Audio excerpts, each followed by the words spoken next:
We begin tonight with our neighbors to the north, who have had quite a start to 2022. The Canadian capital city of Ottawa has been ground to a halt for a few weeks now as a group of truckers protesting vaccine mandates have blocked traffic in the city. Now, the protests have also spread throughout the country and have drawn quite a lot of media attention here in the U.S. and around the world. But this week, shit got real when Canadian Prime Minister and guy at the office your wife talks about too much, Justin Trudeau, declared an unprecedented national emergency. The federal government has invoked the Emergencies Act to supplement provincial and territorial capacity to address the blockades and occupations. The police will be given more tools to restore order in places where public assemblies can constitute illegal and dangerous activities, such as blockades and occupations, as seen in Ottawa, the Ambassador Bridge, and elsewhere. Oh yeah, this emergency is quite draconian. While Trudeau did stop short of using his power to deploy the military to break up the protests, this order does include police forcing tow trucks to remove vehicles from the blockades, and it also allows police to exchange information with banks about individual truckers, including the option to freeze their personal and business bank accounts. And it requires insurance companies to revoke insurance policies on the trucks involved in the blockades. Now, this wasn't always Trudeau's position. For instance, just last week, he reminded everyone of the limits of his power. I want to remind everyone that politicians don't direct police in a democratic society, but I can assure you that the RCMP is working with provincial and local police departments to enforce the law.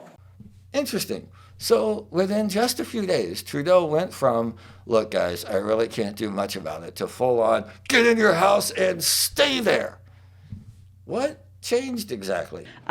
Today, Prime Minister Trudeau was obviously part of the planned meeting as well. He also had a separate meeting with him where they discussed the ongoing blockade of key bridges and crossings between the United States and Canada, including Detroit-Windsor, Sweetwater, Coutts and Pembina Emerson. The two leaders agreed that the actions of the individuals who are obstructing travel and commerce between our two countries are having significant direct impacts on citizens' lives and livelihoods. The president expressed his concern that United States companies and workers are experiencing serious effects, including slowdowns in production, shortened work hours, and plant closures. The prime minister promised quick action in enforcing the law, and the president thanked him for the steps he and other Canadian authorities are taking to restore the open passage of bridges to the United States. In turn, the Prime Minister also thanked the President and his administration, the Governor of Michigan, and U.S. officials for all of the assistance that we have provided to resolve the disruption, and the two leaders agreed to stay in close touch. Yes. Big Brother Biden got on the phone. For the first few weeks, this was really just a domestic issue. Some Canadian cities, including the capital of Ottawa, were experiencing super annoying traffic jams with lots of honking horns. But then the truckers began to choke off border crossings into the states, including the Ambassador Bridge, which connects Detroit with Windsor, Ontario. And it's the #1 land border crossing between our two countries, so it is crucial to Detroit's automotive industry. Now, if you're a Canadian citizen, even one who abhors these protests, and there are plenty of those, this can't be a great feeling, can it?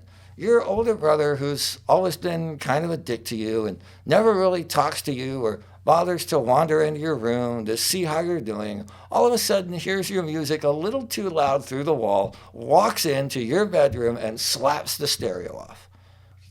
Actually, speaking of music, if we can just make a phone call and force Canada to keep their shit on their side of the border, how have we not forced them to stop exporting Nickelback yet?